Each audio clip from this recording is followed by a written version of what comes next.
Hello दोस्तों, कैसे हैं आप सब। आई होप आप सब बढ़िया होंगे। दोस्तों आज हम लोग देखेंगे एसएससी एमटीएस 2026 जो कि दोस्तों 10 फरवरी का फर्स्ट शिफ्ट का क्वेश्चन हम लोग देखेंगे। इसमें दोस्तों कौन कौन से क्वेश्चन पूछे गए थे और जितने भी क्वेश्चन पूछे गए थे उनसे कुछ संबंधित महत्वपूर्ण एक्स्ट्रा फैक्ट भी हम लोग डिस्कस करेंगे, क्योंकि दोस्तों आपके आगामी शिफ्टों में यहाँ से क्वेश्चन देखने को मिलेगा। तो 10 फरवरी के दोस्तों पहले दोस्तों हम लोग फर्स्ट शिफ्ट देखेंगे, उसके बाद दोस्तों हम लोग सेकंड शिफ्ट देखेंगे, उसके बाद दोस्तों हम लोग थर्ड शिफ्ट देखेंगे। तो बारी बारी से दोस्तों तीनों शिफ्ट का क्वेश्चन हम लोग इसी वीडियो में डिस्कस कर लेंगे, ठीक है। और बिल्कुल दोस्तों ऑथेंटिक और रियल क्वेश्चन है ये, ठीक है। और जितने भी क्वेश्चन है ये मोस्ट इंपॉर्टेंट है दोस्तों आपके आगामी शिफ्टों में। और अगर आप किसी भी अदर एग्जाम की तैयारी कर रहे हैं दोस्तों, तो यहाँ से आप लोग अनुमान लगा सकते हैं कि एग्जामिनर क्वेश्चन कहाँ से पूछ रहा है, ठीक है। तो चलिए दोस्तों बिना समय गंवाए वीडियो करते हैं स्टार्ट। पहला क्वेश्चन आपका पूछा गया था दोस्तों 2006 के शीतकालीन ओलंपिक खेल कहाँ आयोजित हुए थे। तो ये दोस्तों ट्यूरिन में हुआ था। ट्यूरिन दोस्तों कहाँ पे है, ये इटली में है, ठीक है। तो ये भी आपको ध्यान में रखना है। अगला क्वेश्चन आपका पूछा गया था हैंडबॉल में गोलकीपर को छोड़कर मैदान पर कुल कितने खिलाड़ी होते हैं। हैंडबॉल गोलकीपर को छोड़कर, ठीक है। तो ये दोस्तों आपके कितने होते हैं, 6 खिलाड़ी होते हैं। इस क्वेश्चन का राइट आंसर आपका ऑप्शन नंबर बी हो जाएगा। अगर जो दोस्तों गोलकीपर को मिला दें तब एक और हो जाएगा, तो यानी कि पूरे 7 हो जाएंगे, ठीक है। तो ये भी दोस्तों आपको ध्यान में रखना है, हैंडबॉल में कुल खिलाड़ी कितने होते हैं, 7 होते हैं। यहाँ तो गोलकीपर को छोड़कर बोला है ना, तो इसीलिए 6 होगा इसका। अगला क्वेश्चन आपका पूछा गया था वर्ष 2000 में अमेरिका में कौन सा मच्छर जनित वायरस फैला था। तो दोस्तों ये आपका वेस्ट नाइल वायरस फैला था। इस क्वेश्चन का राइट आंसर आपका ऑप्शन नंबर सी हो जाएगा। यह वायरस पहली बार 1937 में दोस्तों युगांडा में खोजा गया था। दोस्तों ये भी आपको ध्यान में रखना है, यह वायरस कहाँ खोजा गया था, ये युगांडा में। कब खोजा गया था, 1937 में। चलिए अगला क्वेश्चन आपका पूछा गया था दोस्तों नृत्य से कुकी झूमती नृत्य किस राज्य से संबंधित है। कुकी झूमती नृत्य किस राज्य से संबंधित है। तो दोस्तों ये आपका नागालैंड और मणिपुर, ये दोनों राज्य से संबंधित है। इस क्वेश्चन का राइट आंसर आपका ऑप्शन नंबर डी हो जाएगा। अगला क्वेश्चन आपका पूछा गया था रॉलेट एक्ट किस वर्ष लागू हुआ था। तो ये 1919 में लागू हुआ था, जब जलियांवाला बाग हत्याकांड इसी वर्ष में हुआ था, है ना। यहाँ दोस्तों जनरल डायर था जो बहुत दुष्ट था, उसी ने दोस्तों भारतीयों पे गोली चलाया था, ठीक है। तो ये इस क्वेश्चन का राइट आंसर आपका ऑप्शन नंबर ए हो जाएगा 1919 में, ठीक है। चलिए अगला क्वेश्चन आपका पूछा गया दोस्तों, अगला क्वेश्चन आपका पूछा गया था किस शहर में सैटेलाइट बस स्टेशन को एयरपोर्ट जैसा आधुनिक बनाया जा रहा है। तो ये दोस्तों अलीगढ़ शहर एक है और ये उत्तर प्रदेश में स्थित है। इस क्वेश्चन का राइट आंसर आपका ऑप्शन नंबर बी हो जाएगा। अगला क्वेश्चन आपका पूछा गया था किस अधिनियम में ईस्ट इंडिया कंपनी का शासन समाप्त हुआ था। तो दोस्तों ये अधिनियम आपका भारत सरकार अधिनियम था और ये कब आया था दोस्तों, 1858 में, ठीक है। तो इस क्वेश्चन का राइट आंसर आपका ऑप्शन नंबर सी हो जाएगा। दोस्तों अगला क्वेश्चन आपका पूछा गया था, बहुत ही अच्छा क्वेश्चन पूछा गया था, है ना। भगत सिंह को शहीद ए आजम की उपाधि किसने दी थी दोस्तों, किसी ने नहीं दी थी, भारत की जनता ने दी थी। ये आपको ध्यान में रखना है, ठीक है। तो इस क्वेश्चन का राइट आंसर आपका ऑप्शन नंबर डी हो जाएगा। अगला क्वेश्चन आपका है 2025 का दिल्ली मेगो फेस्टिवल कहाँ आयोजित हुआ। ये दोस्तों करंट अफेयर से क्वेश्चन पूछा था, तो ये आपका त्यागराज स्टेडियम में हुआ। इस क्वेश्चन का राइट आंसर आपका ऑप्शन नंबर ए हो जाएगा। दोस्तों अगला क्वेश्चन आपका पूछा था 1991 की आर्थिक सुधारों का मुख्य कारण क्या था। दोस्तों ये आपका भुगतान संतुलन संकट इसका कारण था। क्या था कारण इसका, भुगतान संतुलन संकट। तो इस क्वेश्चन का राइट आंसर आपका ऑप्शन नंबर बी हो जाएगा। अगला क्वेश्चन आपका पूछा था भारत में 23 मार्च किस रूप में मनाया जाता है। तो ये दोस्तों भारत में 23 मार्च को क्या मनाया जाता है, ये आपका शहीद दिवस मनाया जाता है। स्वतंत्रता दिवस कब मनाया जाता है, तो ये आपका ये 15 अगस्त को मनाया जाता है। गणतंत्र दिवस कब मनाया जाता है, तो ये आपका 26 जनवरी को गणतंत्र दिवस मनाया जाता है। संविधान दिवस कब मनाया जाता है, तो 26 नवंबर को मनाया जाता है। 26 नवंबर को मनाया जाता है ना। गणतंत्र दिवस क्यों मनाया जाता है, 26 जनवरी 1950 को हमारा संविधान पूर्णतः लागू हुआ था, इसीलिए दोस्तों 26 जनवरी को मनाया जाता है, ठीक है। नौसेना दिवस कब मनाया जाता है, ये आपका 4 दिसंबर को मनाया जाता है, ठीक है। चलिए अगला क्वेश्चन आपका पूछा गया था दोस्तों इसी दिन 1931 में भगत सिंह और राजगुरु और सुखदेव को फांसी दी गई थी। कब? 1931 में 23 मार्च के दिन। ठीक है, 23 मार्च के दिन। ठीक है, तो ये भी आपको ध्यान में रखना है। अगला क्वेश्चन आपका पूछा गया था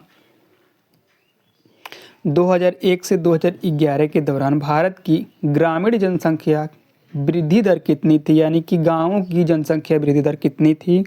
तो ये दोस्तों 12.23% थी। इस क्वेश्चन का राइट आंसर आपका ऑप्शन नंबर डी हो जाएगा। अगला क्वेश्चन आपका पूछा गया था दोस्तों इसकी अवधि के दौरान भारत की कुल दशकीय जनसंख्या वृद्धि दर 17.7% थी। ठीक है, जबकि शहरी वृद्धि 31.8% थी। कितना? 31.8% रही। ठीक है, अगला क्वेश्चन आपका पूछा गया था किसी विलयन का पीएच मान मापने के लिए किसका उपयोग किया जाता है? तो ये दोस्तों पीएच पेपर का उपयोग किया जाता है, लिटमस पेपर का भी उपयोग किया जाता है, डिजिटल पीएच मीटर का भी उपयोग किया जाता है। तो इस क्वेश्चन का राइट आंसर आपका ऑप्शन नंबर डी हो जाएगा, उपरोक्त तो सभी।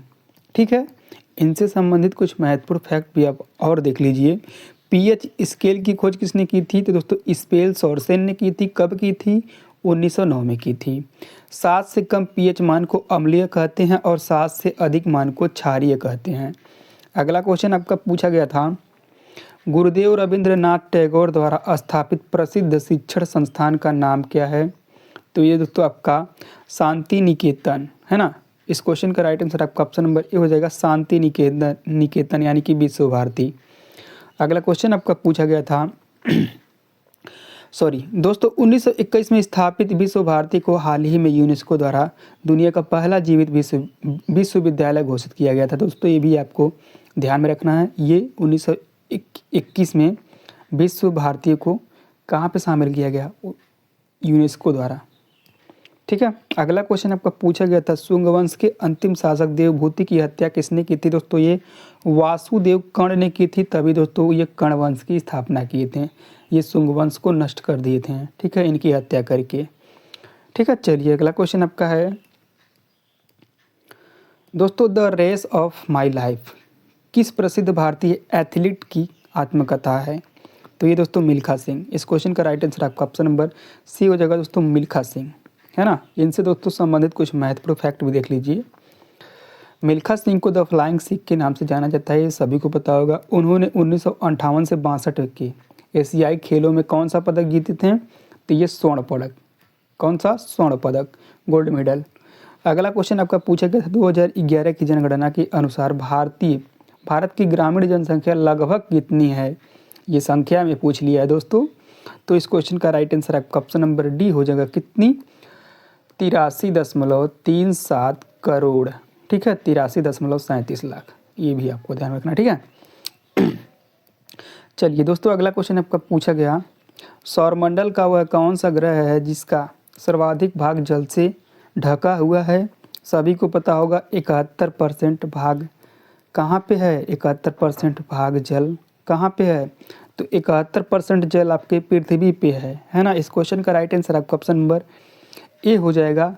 और इसी के कारण दोस्तों पृथ्वी को क्या कहा जाता है? नीला ग्रह भी कहा जाता है। ठीक है, तो यही बात ये लिखी गई है दोस्तों, पृथ्वी की सतह का लगभग 71% भाग जल से ढका है, इसीलिए इसे नीला ग्रह भी कहा जाता है ना।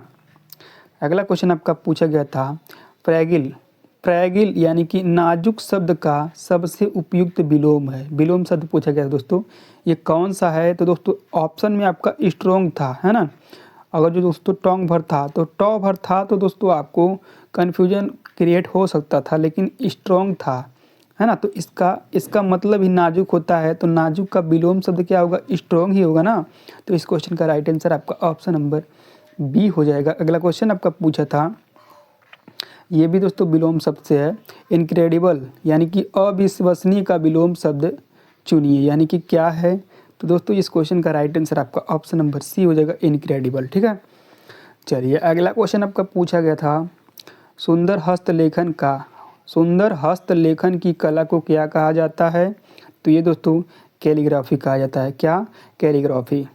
तो इस क्वेश्चन का राइट आंसर आपका ऑप्शन नंबर डी हो जाएगा। अगला क्वेश्चन आपका पूछा था निम्नलिखित वाक्यों को सही प्रोपोजिशन से पूरा करें।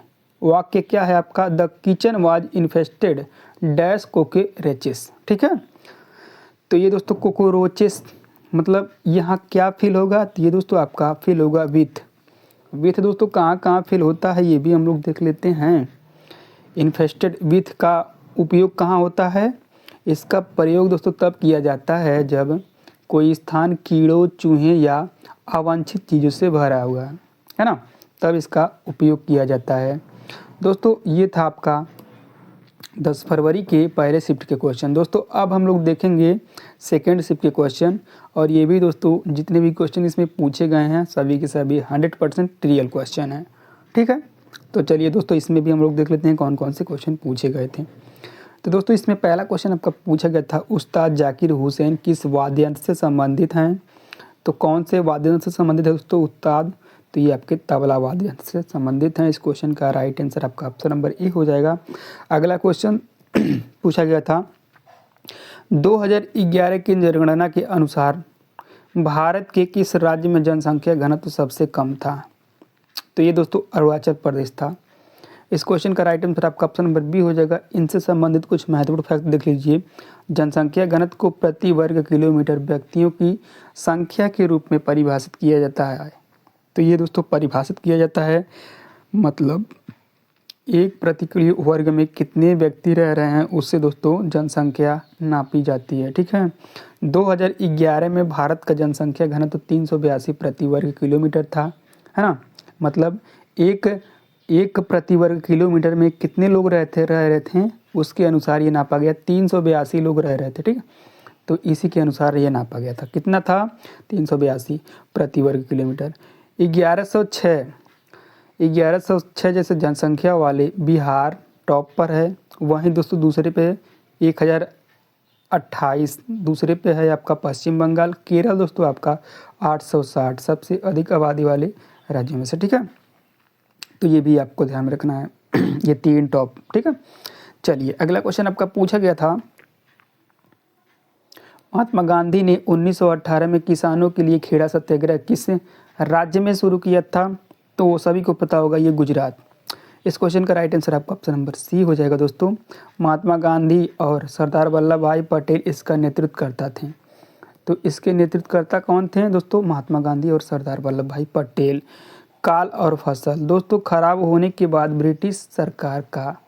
ब्रिटिश सरकार द्वारा भारी कर की मांग हो रही थी दोस्तों, इसीलिए ये सत्याग्रह हुआ, है ना। यह गांधी जी द्वारा भारत में किए गए शुरुआती और महत्वपूर्ण आंदोलनों में से एक था।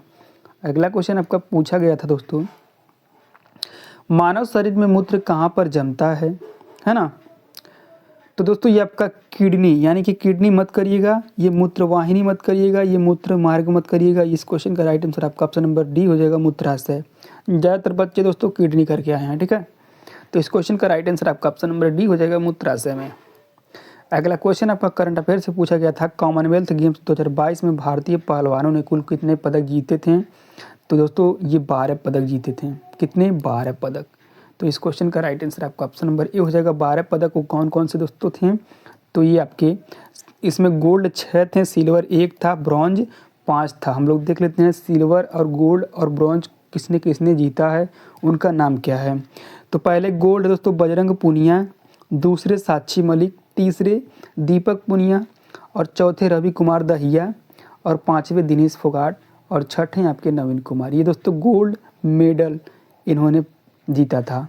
और अंशु मलिक एकमात्र एक ऐसे खिलाड़ी थे 2022 में जिन्होंने सिल्वर मेडल जीता था। कौन सा, सिल्वर। तो ये भी आपको ध्यान में रखना है। ठीक है, क्योंकि ये एकमात्र ऐसे खिलाड़ी थे 2022 में कॉमनवेल्थ गेम में।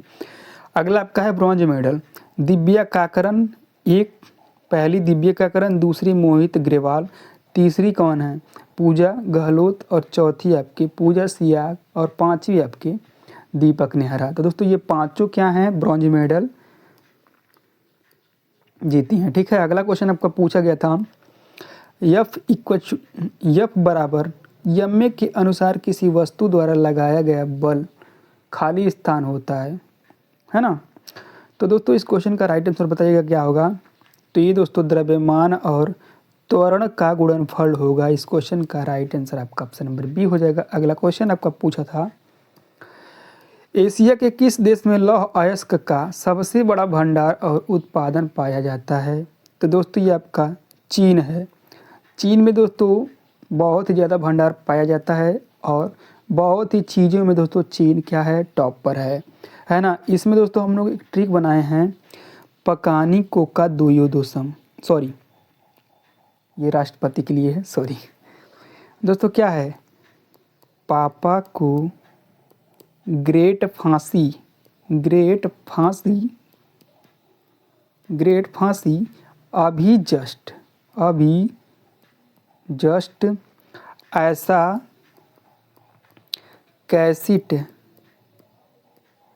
कैसेट यल में हुआ। ये दोस्तों ट्रिक है और इसे दोस्तों आपको ध्यान में रखना है, बस यही आपको ट्रिक में नहीं काम आएगी, ठीक है। इसे दोस्तों आपको ध्यान में रखना है। यहाँ से दोस्तों आपको 50% टॉप पर कौन सा है, चीन है। जैसे लोहा, कोयला, ये सब में से कौन है, ये दोस्तों चीन है। इसे कवर कर लेंगे दोस्तों आपका टॉपिक कवर हो जाएगा। मैंने इसमें वीडियो भी बनाया है दोस्तों, जाकर मेरे प्लेलिस्ट में देख लीजिएगा। तो पा से पारा, दूसरे पा से पायराइट, को से कोयला, ग्रे से ग्रेफाइट, टी से टंगस्टन, फा से फास्फोराइड, सी से सीसा, अभी से अभ्रक, जस्ट से जस्टा या जिंक, ऐ से एल्यूमिनियम, सा से क्या होगा दोस्तों, सीसा होगा, कै से कैडमियम, ये सी से सीमेंट होगा और ये दोस्तों टी से टीन होगा, है ना। ए से एंटीमनी होगा, ल से लाइमस्टोन होगा और मे से मैग्नीशियम होगा। तो ये दोस्तों ये सभी क्या हैं, चीन हैं। इसमें टॉप पर है चीन पूरे वर्ल्ड में, ठीक है। तो ये चैप्टर आपका बहुत ही इम्पोर्टेंट है और आपको चीन कवर कर लेंगे तो दोस्तों पूरा ये चैप्टर कवर हो जाएगा, ठीक है। तो देखना है तो जाकर मेरे प्लेलिस्ट में देख लीजिएगा। इस क्वेश्चन का राइट आंसर आपका ऑप्शन नंबर सी हो जाएगा, चीन। अगला क्वेश्चन आपका है, अशोक के प्रसिद्ध 80 स्तंभों वाले सभा भवन की अवशेष कहाँ से प्राप्त हुए हैं? तो ये दोस्तों पाटलिपुत्र से प्राप्त हुए हैं।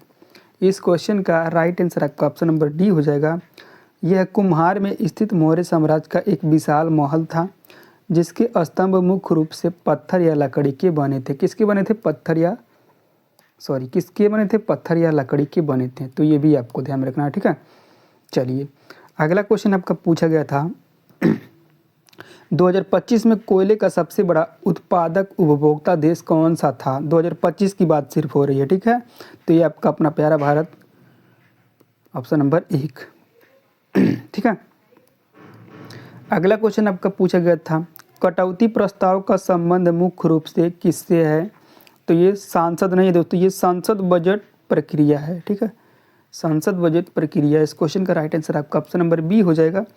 अगला क्वेश्चन आपका पूछा गया था, यदि गेंद सीधी स्टंप पर जाकर लगती है तो किल्लियाँ गिर जाती हैं, तो बल्लेबाज की आउट होने की इस विधि की तकनीकी के रूप में क्या कहा जाता है? इस विधि को तकनीकी के रूप में क्या कहा जाता है ना। तो दोस्तों कैच आउट आपको सभी को पता होगा, जब बल्लेबाज गेंद को मारता है बल्ले से, जब गेंद हवा में रहती है, ऊपर रहती है और ऊपर से डायरेक्ट किसी फील्डर के हाथ में लग जाती है तो दोस्तों उसे कैच आउट कहते हैं। LBW सभी को पता होगा दोस्तों, LBW कैसे होता है, जब बल्लेबाज खेल रहा है, यहाँ पे बल्लेबाज खेल रहा है, यहाँ पे किल्लियाँ हैं और यहाँ से बॉलर फेंक रहा है और डायरेक्टली उसके सीधे बल्ले पे न लगकर उसके पैर पे लग जाए और पैर बिल्कुल किसके सिधाने पे है, किल्ली के सिधाने पे है, तब वहाँ पे LBW विकेट गिर जाता है, बैटर आउट हो जाता है, ठीक है। और बोल्ड दोस्तों कब होता है, जब आप बैटर है, यहाँ पे 3 किल्लियाँ हैं, यहाँ पे बैटर खेल रहा है, यहाँ से बॉलर फेंक रहा है, यहाँ से डायरेक्ट अगर जो फेंकेगा बॉल डायरेक्टली बल्ले पे न लगकर डायरेक्ट किल्ली पे लग जाए, बॉलर फेंकने जो बॉल फेंकता है, तब वहाँ पे दोस्तों किल्ली बोल्ड होता है। और क्वेश्चन आपका यही कह रहा है, यदि गेंद सीधी स्टंप पर जाकर लगती है और किल्लियाँ गिर जाती हैं, तब बल्लेबाज की आउट होने की स्थिति को इस तकनीकी के रूप में क्या कहा गया है? तो ये बोल्ड कहा गया है। रन आउट आप सभी को पता होगा, अगर जो बल्लेबाज रन ले रहा है कोई बॉल टकरा कर और रन क्या हो रहा है, फील्डर के पास जा रहा है गेंद और सीधे फील्डर किल्ली पे या मार देता है या किसी बॉलर के माध्यम से किल्ली पे टच किए यानी कि छुआए जाते हैं किल्ली पे गेंद, क्या बल्लेबाज को क्रीज पर पहुंचने से पहले छुआ दिया जा रहा है तो दोस्तों वहाँ पे रन आउट हो जाएगा। यहाँ से क्वेश्चन बन रहे हैं दोस्तों, इसीलिए मैं बता रहा हूँ आपको, ठीक है, ये सभी को पता भी होगा। अगला क्वेश्चन आपका पूछा गया था 1991 की नई औद्योगिकी नीति का मुख्य उद्देश्य क्या था, बताइएगा दोस्तों। ये दोस्तों आपका उदारीकरण और निजीकरण और वैश्वीकरण के द्वारा औद्योगिकी विकास, इसका उद्देश्य यही था। इस क्वेश्चन का राइट आंसर आपका ऑप्शन नंबर डी हो जाएगा दोस्तों। अगला क्वेश्चन आपका पूछा गया था, अगला क्वेश्चन दोस्तों आपका पूछा गया था 1867 में प्रार्थना समाज की स्थापना कहाँ की गई थी, तो ये दोस्तों कहाँ की गई थी, मुंबई में की गई थी। इस क्वेश्चन का राइट आंसर आपका ऑप्शन नंबर ए हो जाएगा। और ये किसने की थी दोस्तों, आत्माराम पांडुरंग ने की थी, है ना। यह ब्रह्म समाज से प्रेरित था और केशव चंद्र सेन के बम्बई दौरे के बाद स्थापित हुआ। महादेव गोविंद रानाडे और आईजी भंडारकर बाद में इसमें शामिल हुए। अगला क्वेश्चन आपका पूछा गया था जब पृथ्वी द्वारा किसी वस्तु पर आकर्षण बल लगता है तो उसे क्या कहा जाता है और यह सिद्धांत किसने दिया, किसने दिया दोस्तों बताइएगा। तो ये दोस्तों सर आइजैक न्यूटन ने दिया। इस क्वेश्चन का राइट आंसर आपका ऑप्शन नंबर बी हो जाएगा। अगला क्वेश्चन आपका पूछा गया था यू श्रीनिवास का संबंध निम्नलिखित में से किस वाद्ययंत्र से है, तो ये दोस्तों किस वाद्ययंत्र से हैं, ये मैंडोलिन थे, किससे, मैंडोलिन से संबंधित हैं। इस क्वेश्चन का राइट आंसर आपका ऑप्शन नंबर सी हो जाएगा। अगला क्वेश्चन आपका पूछा गया था निम्नलिखित में से कौन सी भाषा भारत की शास्त्रीय भाषा नहीं है, और ये क्वेश्चन दोस्तों आई होप, मुझे तो लग रहा है दोस्तों ये बहुत बच्चों ने गलत किया होगा क्योंकि यहाँ पे हिंदी को कोई नहीं टच किया होगा, है ना, लेकिन ये इसका राइट आंसर हिंदी हो जाएगा। शास्त्रीय भाषा में दोस्तों वो भाषा आते हैं जो पुरान होते हैं, बहुत ही पुरान, ठीक है, और ये पुरान आपका भाषा नहीं है, ये तीनों आपकी बहुत पुरान भाषा हैं, इसीलिए दोस्तों इसे शास्त्रीय भाषा का दर्जा दिया गया है। अगला क्वेश्चन आपका पूछा गया था सम्राट हर्षवर्धन की मृत्यु किस वर्ष हुई थी, तो सम्राट हर्षवर्धन की मृत्यु कब हुई थी, तो 647 AD में हुई थी। कब हुई थी, 647 AD में। अगला क्वेश्चन आपका पूछा गया था भारत की नई आर्थिक नीति 1991 के संबंध में निम्नलिखित में से कौन सा कथन सही है, दोस्तों कथन आपका एक दिया है, कथन दो दिया है, ये दोनों कथन दिए हैं। पहला कथन आपका है कई क्षेत्रों में प्रत्यक्ष विदेशी निवेश के लिए अर्थव्यवस्था को खोल दिया गया था। दूसरा कथन आपका है लगभग सभी उद्योगों कुछ कुछ को छोड़कर, उसमें लगभग सभी उद्योगों में से कुछ कुछ को छोड़कर इसकी औद्योगिकी की लाइसेंसिंग को समाप्त कर दिया गया था। ये दोस्तों आपके कथन थे, निष्कर्ष आपको बताना है इसमें क्या होगा। तो इस क्वेश्चन का राइट आंसर आपका ऑप्शन नंबर सी हो जाएगा दोस्तों, क्या होगा, ए और बी दोनों, ठीक है। तो ये दोस्तों आपको ध्यान में रखना है। चलिए अगला क्वेश्चन आपका है, अगला क्वेश्चन आपका पूछा गया था नीचे दिए गए विकल्पों में से अरबपति शब्द सही का स्पेलिंग चुनें। बिलियनियर का स्पेलिंग क्या होगा दोस्तों, ये बताइएगा। तो इस क्वेश्चन का राइट आंसर आपका ऑप्शन नंबर बी हो जाएगा, बिलियनियर का स्पेलिंग यही होगा, ठीक है। चलिए अगला क्वेश्चन आपका पूछा गया था प्राचीन भारत के 16 महाजनपदों में से वज्जी संघ का सबसे शक्तिशाली और प्रमुख कुल कौन सा था जिसके नाम से कभी कभी पूरे संघ को संबोधित किया जाता था, तो ये दोस्तों लिच्छवी महाजनपद था। इस क्वेश्चन का राइट आंसर आपका ऑप्शन नंबर बी हो जाएगा, लिच्छवी महाजनपद। अगला क्वेश्चन आपका पूछा गया तो दोस्तों ये थे सेकंड शिफ्ट के क्वेश्चन, है ना। 10 फरवरी के सेकंड शिफ्ट के SSC MTS का क्वेश्चन था जो कि 2026 का था, ठीक है। तो दोस्तों ये आई होप आपको पसंद आया होगा दोस्तों, अगर जो थोड़ा सा भी पसंद आया हो तो वीडियो को लाइक एंड शेयर कर दीजिएगा, ठीक है। और चैनल पर दोस्तों पहली बार आए सब्सक्राइब करना ना भूलिएगा। दोस्तों अब हम लोग देखेंगे 10 फरवरी के थर्ड शिफ्ट के क्वेश्चन, कौन कौन से क्वेश्चन आए थे, ठीक है। तो चलिए, तो दोस्तों अब हम लोग देखेंगे SSC MTS एग्ज़ाम 2026 जो कि 10 फरवरी थर्ड शिफ्ट के क्वेश्चन। बाकी दोनों शिफ्ट के क्वेश्चन हम लोग देख लिए हैं फर्स्ट एंड सेकंड का, ठीक है। अब हम लोग थर्ड का देखेंगे इसमें कौन कौन से क्वेश्चन पूछे गए हैं, और बिल्कुल ये 100% रियल क्वेश्चन है ना। और जिनका पेपर दोस्तों होने वाला है दोस्तों उनके लिए वो मोस्ट वीडियो होने वाला है, क्योंकि मैं इनसे संबंधित कुछ महत्वपूर्ण फैक्ट भी बताऊंगा। और ये दोस्तों जो अदर एग्जाम की तैयारी कर रहे हैं यहाँ से अनुमान लगा सकते हैं एग्जामिनर क्वेश्चन कहाँ कहाँ से ले रहा है। ठीक है, चलिए दोस्तों, पहला क्वेश्चन इसमें पूछा गया था 2011 की जनगणना के अनुसार भारत के किस राज्य में लिंगानुपात सबसे अधिक है। तो दोस्तों ये आपका केरल है। इस क्वेश्चन का राइट आंसर आपका ऑप्शन नंबर ए हो जाएगा। ठीक है दोस्तों, केरल का लिंगा अनुपात दोस्तों 1084 है। सबसे कम लिंगा अनुपात 879 किसका है, हरियाणा का है। ठीक है, चलिए अगला क्वेश्चन आपका पूछा गया था महात्मा गांधी जी के राजनीतिक गुरु कौन थे। सभी को पता होगा गोपाल कृष्ण गोखले थे।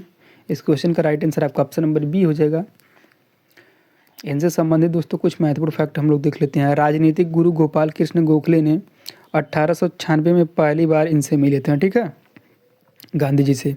गोखले ने गांधी जी को अहिंसा और सविनय अवज्ञा का महत्व भी सिखाया है ना। गांधी जी की पुस्तक गोखले मेरे राजनीतिक गुरु नामक पुस्तक भी समर्पित की है गोखले के नाम। ठीक है, गांधी जी ने। ठीक है, चलिए अगला क्वेश्चन आपका पूछा गया था भारतीय राष्ट्रीय सांख्यिकी की प्रणाली के अनुसार आधार स्तंभ राष्ट्रीय नमूना सर्वेक्षण की स्थापना कब हुई। ठीक है, तो दोस्तों ये आपका कब हुई, इस क्वेश्चन का राइट आंसर आपका ऑप्शन नंबर सी हो जाएगा दोस्तों 1950 में। तो ये आपको ध्यान रखना है, कब हुई, 1950 में। ठीक है, चलिए अगला क्वेश्चन आपका पूछा गया था दिल्ली के महारैली है दोस्तों। ये दिल्ली के महरौली में, एक महरौली शहर है दिल्ली का एक। दिल्ली के महरौली में स्थित लौह स्तंभ की कुल ऊंचाई कितनी है, ये पूछा गया था दोस्तों आपसे। तो कितनी है बताइएगा। ये आपका 23.8 फीट है। इस क्वेश्चन का राइट आंसर आपका ऑप्शन नंबर डी हो जाएगा। अगला क्वेश्चन आपका पूछा गया था दोस्तों आकाश गंगाओं की रहस्यों का अध्ययन करने के लिए जेम्स वेब स्पेस टेलीस्कोप किस अंतरिक्ष एजेंसी द्वारा लॉन्च किया गया था, है ना। ये दोस्तों किस एजेंसी द्वारा लॉन्च किया गया था, ये नासा के द्वारा लॉन्च किया गया था। इस क्वेश्चन का राइट आंसर आपका ऑप्शन नंबर डी हो जाएगा, ऑप्शन नंबर ए हो जाएगा। अगला क्वेश्चन आपका पूछा गया था भारत का कुल भौगोलिक क्षेत्रफल लगभग कितना है ना। तो दोस्तों ये लगभग 32.8 लाख वर्ग किलोमीटर है भारत का कुल भौगोलिक क्षेत्रफल, है ना। और पूरे भारत मतलब पूरे वर्ल्ड में दोस्तों भारत का क्षेत्रफल परसेंटेज में कितना है, तो दोस्तों 2.4% इसका पूरे भारत में क्षेत्रफल है ना। और भारत में दोस्तों कुल कितने वर्ग किलोमीटर हैं, तो 287 63, ठीक, 2,87,63 ठीक है। ये कुछ और था दोस्तों, ठीक है। चलिए और यहीं पे दोस्तों आपका भारत विश्व में जनसंख्या के मामले में कौन से नंबर पे आता है, दोस्तों, ये आपके सेकंड नंबर पे आता है। पहले पे आपका चीन है, लेकिन जनगणना नहीं हुई है। जनगणना होती दोस्तों तो भारत चीन को भी पछाड़ देता जनसंख्या के मामले में, है ना। ठीक है, और ये क्षेत्रफल के मामले में दोस्तों कौन से स्थान पर है भारत, तो 7वां स्थान। ये भी आपको ध्यान में रखना है।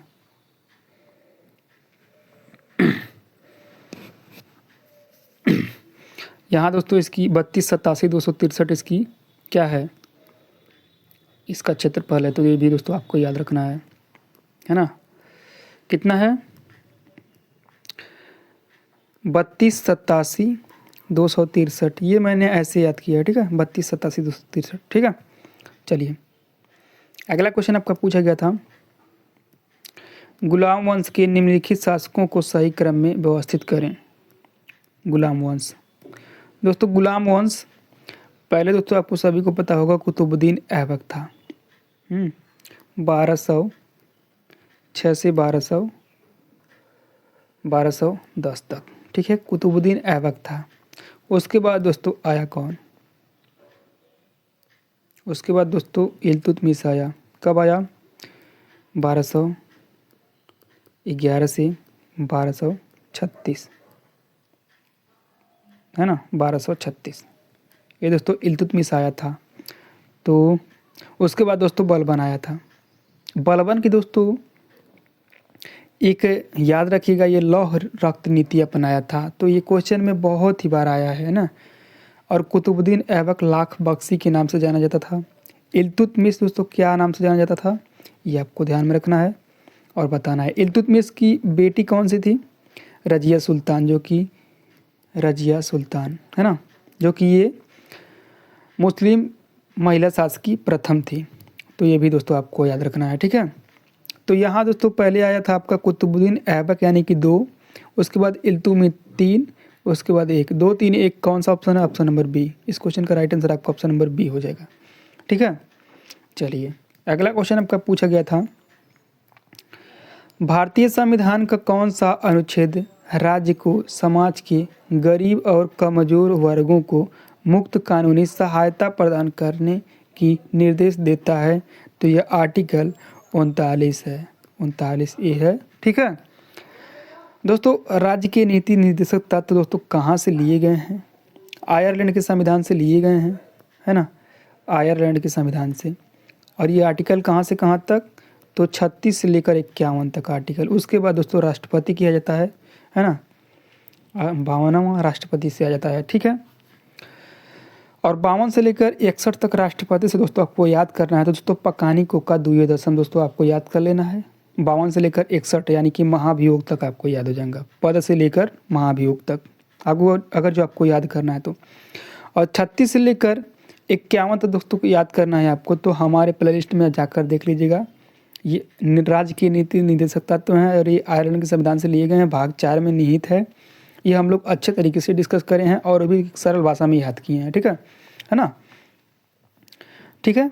जैसे 36 के मतलब 36 में मान लीजिए ये राज्य की भाषा है, 37 में ये संसद का मतलब कोई भी यहाँ पे अपवर्तनीय होगा, क्या अपवर्तनीय 37 में बताया गया है, ठीक है। ऐसे दोस्तों आपको देखिएगा उसमें आसानी भाषा से दोस्तों हम लोग याद किए हैं, ठीक है। तो इस क्वेश्चन का राइट आंसर देख लेते हैं फिलहाल।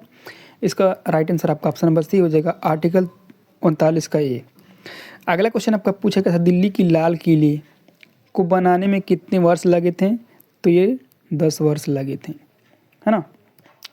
चलिए अगला क्वेश्चन आपका पूछा गया था, भारतीय संविधान का कौन सा अनुच्छेद आपातकाल की उद्घोषणा, है ना, उद्घोषणा के दौरान राज्य सूची की किसी भी मामले के संबंध में संसद को कानूनी बनाने का अधिकार देता है, कौन सा आर्टिकल है, तो आर्टिकल 250 है, आर्टिकल 250।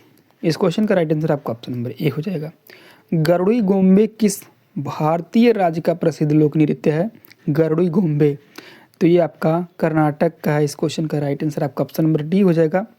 अगला क्वेश्चन आपका पूछा गया था, बंदूक से गोली छोड़े जाने पर बंदूक गोली पर आगे की ओर बल देती है, बल लगाती है, बंदूक किस गति के नियम के कारण पीछे की ओर झटका महसूस करती है ना। ये कौन सा नियम है दोस्तों, न्यूटन का गति तीसरा नियम है। इस क्वेश्चन का राइट आंसर आपका ऑप्शन नंबर सी हो जाएगा। दोस्तों अगला क्वेश्चन आपका पूछा गया था, स्थिति के आधार पर मोरिस्ट मैटिक ऊतक के कितने प्रकार होते हैं, तो ये 3 प्रकार होते हैं। कौन कौन से वो 3 प्रकार हैं, चलिए देख लेते हैं। तो पहला आपका शीर्ष पर तनी और जड़ के शीर्ष पर लंबाई के लिए, ठीक है। दूसरा आपका है अंतर्विष्ट पर्व के पास पत्तियों शाखाओं की वृद्धि के लिए। तीसरा आपका है पार्श्व है, ये पार्श्व नहीं है, पार्श्व तनी जड़ के किनारों पर मोटी अभ्यास के लिए, ठीक है। तो ये दोस्तों तीनों नियम हैं, ये भी दोस्तों आपको ध्यान में रखना है, ठीक है। चलिए अगला क्वेश्चन आपका पूछा गया था, पारंपरिक 3 किंग्स फेस्ट और उसकी शोभा यात्रा जो मैगी की यात्रा को फिर से दर्शाती है, किस भारतीय राज्य में सबसे प्रसिद्ध रूप से मनाई जाती है, बताइएगा। तो ये दोस्तों गोवा में मनाई जाती है। इस क्वेश्चन का राइट आंसर आपका ऑप्शन नंबर ए हो जाएगा। अगला क्वेश्चन आपका पूछा था, कोंकण और विदर्भ किस राज्य के प्रमुख भौगोलिक और प्रशासनिक क्षेत्र हैं, तो ये महाराष्ट्र के हैं। इस क्वेश्चन का राइट आंसर आपका ऑप्शन नंबर बी हो जाएगा। अगला क्वेश्चन आपका पूछा था, स्टंप्स के पीछे गेंद को रोकने के लिए कौन सा खिलाड़ी जिम्मेदार है और एकमात्र फील्डर है जो ग्लव्स पहनने की अनुमति है ना, जिसे ग्लव्स पहनने की अनुमति है, वो कौन सा है, सभी को पता होगा दोस्तों, ये आपका विकेट कीपर जो पीछे रहता है किले के पीछे, ठीक है। तो इस क्वेश्चन का राइट आंसर आपका ऑप्शन नंबर सी हो जाएगा। अगला क्वेश्चन आपका पूछा था एशियाई विकास बैंक का मुख्यालय कहाँ स्थित है। तो ये दोस्तों मनीला जो कि फिलीपींस में है। इस क्वेश्चन का राइट आंसर आपका ऑप्शन नंबर डी हो जाएगा। अगला क्वेश्चन आपका पूछा था दोस्तों चंद्रमा के दक्षिणी ध्रुव पर चंद्रयान 3 के लैंडिंग स्थल को किस नाम से जाना जाता है। किस नाम से जाना जाता है दोस्तों बताइएगा। तो ये शिव शक्ति पॉइंट के नाम से जाना जाता है। इस क्वेश्चन का राइट आंसर आपका ऑप्शन नंबर ए हो जाएगा। अगला क्वेश्चन आपका पूछा गया था दोस्तों महाराष्ट्र की निम्नलिखित में से कौन से जिले मुख्य खनिज युक्त बेल्ट बनाते हैं जो मैग्नीज और कोयला भंडार के लिए जाना जाता है। तो नागपुर, भंडार, चंद्रपुर, ये दोस्तों तीनों ना, नागपुर, भंडारा और चंद्रपुर। चलिए अगला क्वेश्चन आपको पूछा गया था पेशेवर बास्केटबॉल में धातु की अंगूठी, है ना, पेशेवर बास्केटबॉल में धातु की अंगूठी का मानक व्यास कितना होता है ना। तो मानक व्यास इसका कितना होता है, ये 18 इंच होता है। इस क्वेश्चन का राइट आंसर आपका ऑप्शन नंबर सी हो जाएगा। अगला क्वेश्चन आपका पूछा था दोस्तों भारत और श्रीलंका को इनमें से क्या अलग करता है। तो ये दोस्तों पाक जल मरुदंड मध्य करता है ना। कहीं पे पाक जल मरुदंड संधि भी आ जाती है, कहीं पे पाक जल डमरू मध्य आ जाता है या जल मलुंडर, ठीक है। तो ये सभी आ जाता है। अगला क्वेश्चन आपका है तेज और अधिक समावेशी विकास किस पंचवर्षीय योजना का मुख्य लक्ष्य था। तो किस पंचवर्षीय योजना का मुख्य लक्ष्य था, 11वीं पंचवर्षीय योजना का मुख्य लक्ष्य था। अगला क्वेश्चन आपका पूछा गया था दोस्तों पूर्व और पश्चिम की ओर विस्तार के दौरान अजमेर के चौहानों की मुख्य प्रतिद्वंदी के रूप में कौन सा राजवंश उभरा। तो बताइएगा दोस्तों ये आपका गुजरात के चालुक्य वंश उभरा था, है ना। अगला क्वेश्चन आपका पूछा गया था भारतीय सांख्यिकी संस्थान के संस्थापक कौन थे। तो प्रशांत चंद्र महालनोबिस थे। हाँ, कौन थे प्रशांत चंद्र महालनोबिस। इस क्वेश्चन का राइट आंसर आपका ऑप्शन नंबर सी हो जाएगा। अगला क्वेश्चन आपका पूछा गया था जानवरों की खाल को संरक्षित और माउंट करने की कला क्या कहलाती है। बताइएगा दोस्तों क्या कहलाती है। ये आपका टैक्साइडर्मी कहा जाती है। क्या, टैक्साइडर्मी। इस क्वेश्चन का राइट आंसर आपका ऑप्शन नंबर डी हो जाएगा। अगला क्वेश्चन आपका पूछा गया था दोस्तों select the incorrectly spelled word from the given option. क्या, select the incorrectly spelled word from the given option. तो दोस्तों ये आपका जेनोटिक्स हो जाएगा। ये इस क्वेश्चन का राइट आंसर आपका ऑप्शन नंबर ए हो जाएगा, जेनोटिक्स, ठीक है। अगला क्वेश्चन आपका पूछा था in the following question four word are given out of which only one words in is correctly spelled find the correctly spelled word. तो इस क्वेश्चन का राइट आंसर आपका ऑप्शन नंबर बी हो जाएगा दोस्तों, कंपेटिबल। क्या, कंपेटिबल। अगला क्वेश्चन आपका पूछा गया था दोस्तों select the correctly spelled word from the given option. ये दोस्तों सब स्पेलिंग एरर से पूछे गए थे, है ना। तो इस क्वेश्चन का राइट आंसर आपका ऑप्शन नंबर सी हो जाएगा दोस्तों, कॉन्शियस। ये कॉन्शियस का पूछा गया था, ठीक है। दोस्तों युद्ध से क्वेश्चन ज़्यादा देखने को मिल रहे हैं आपको और संविधान से, ठीक है। तो दोस्तों हम लोग थोड़ा देख लेते हैं उनकी तरफ, ठीक है। वीडियो में बने रहिएगा, थोड़ा युद्ध से देख लेते हैं दोस्तों। युद्ध से क्वेश्चन बहुत ही देखने को मिल रहे हैं, ठीक है। तो चलिए दोस्तों युद्ध से बहुत ही क्वेश्चन पूछ रहा था, इसलिए दोस्तों मैंने युद्ध से कुछ महत्वपूर्ण क्वेश्चन ले लिए हैं और जो उनके सन और उनके संस्थापक और उनके बीच कौन कौन युद्ध हुए थे, ठीक है। चलिए तो हम लोग देख लेते हैं, थोड़ा एक नज़र में ज़्यादा समय आपका नहीं जाएगा। दोस्तों 1526 में जो पानीपत का प्रथम युद्ध हुआ था बाबर और इब्राहिम लोदी के बीच हुआ था। 1556 में पानीपत का जो दूसरा युद्ध हुआ था ये दोस्तों अकबर और हेमू के बीच हुआ था। 1761 में जो पानीपत का तीसरा युद्ध हुआ था मराठों और अब्दालियों के बीच हुआ था। 1757 में दोस्तों जो प्लासी का युद्ध हुआ था ये बंगाल में अंग्रेज़ों की दोस्तों पहली बड़ी जीत थी दोस्तों। तो दोस्तों अंग्रेज़ों की पहली बड़ी जीत क्वेश्चन ऐसे आ सकता है कि किस युद्ध में हुई थी दोस्तों, ये आपके प्लासी की युद्ध में हुई थी। कब हुई थी? 1757 में। 1764 में दोस्तों बक्सर का युद्ध हुआ था। ब्रिटिश सत्ता की नींव मजबूत हुई थी इस युद्ध में। 1576 में दोस्तों हल्दी घाटी का युद्ध हुआ था। और ये दोस्तों हल्दी घाटी का युद्ध किसके किसके बीच होता था? महाराणा प्रताप और मुगल सेना। 1776 से 1799 में दोस्तों आंग्ल मैसूर युद्ध हुआ था।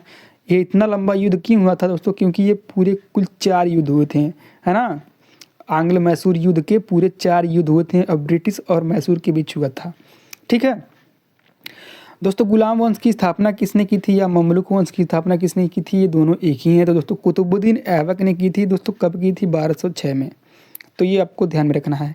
लेकिन अगर जो गुलाम वंश का वास्तविक संस्थापक आपसे पूछ लिया जाए तो दोस्तों तब वहाँ आपको इल्तुतमिश टिक करके आना है। ठीक है, चलिए अगला आपका है 1556 ईस्वी में दोस्तों कौन सा युद्ध हुआ था?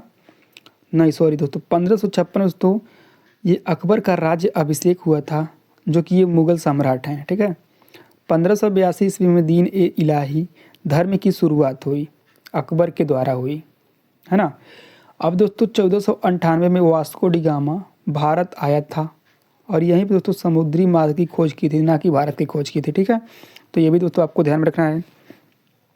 अगला आपका है 1906 में मुस्लिम लीग का गठन हुआ था। कहाँ पे हुआ था दोस्तों? ढाका। ढाका कहाँ पे है अभी वर्तमान में? तो ये बांग्लादेश में है। बांग्लादेश की राजधानी ढाका है और इसकी मुद्रा दोस्तों टका है।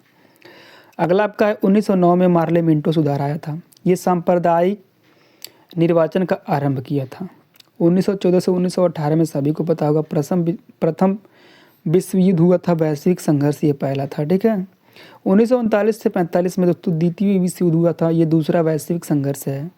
1920 से 1922 में असहयोग आंदोलन हुआ था, जो कि महात्मा गांधी का नेतृत्व करता था ये असहयोग आंदोलन। ठीक है, अगला दोस्तों आपका है साइमन कमीशन कब भारत आया था दोस्तों? 1928 में आया था। इसके विरोधी प्रदर्शन के लिए आया था। 1930 में दांडी मार्च दोस्तों, जो नमक सत्याग्रह के नाम से भी जानी जाती है, ये सभी ने अवज्ञा आंदोलन हुआ था। ठीक है, 1931 में गांधी इरविन समझौता हुआ था, गांधी इरविन समझौता, और ये आंदोलन स्थगित हुआ था। 1946 में दोस्तों कैबिनेट मिशन आया था। संविधान सभा का प्रस्ताव इसमें पारित हुआ था।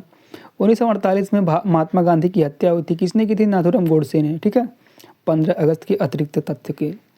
ठीक है, अगला आपका है 326 से 325 ईसा पूर्व में सिकंदर का भारत पर आक्रमण, जो कि पोरस के साथ दोस्तों युद्ध भी हुआ था, है ना।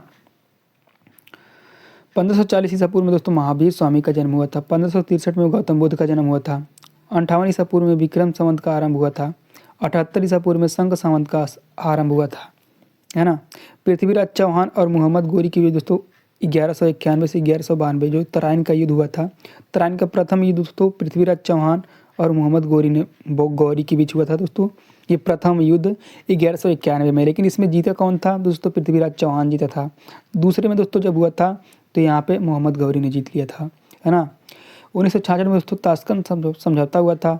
1965 के युद्ध के बाद शांति प्रयास की गई थी इस ताशकंद समझौते में। ठीक है, 1962 में दोस्तों चीन और भारत पर आक्रमण हुआ था। चीन का भारत पर आक्रमण, ये सीमा विवाद पर आक्रमण हुआ था। 1971 में दोस्तों भारत और पाकिस्तान का युद्ध हुआ था और ये बांग्लादेश की स्थापना के अतिरिक्त में हुआ था। ठीक है, 1965 में दोस्तों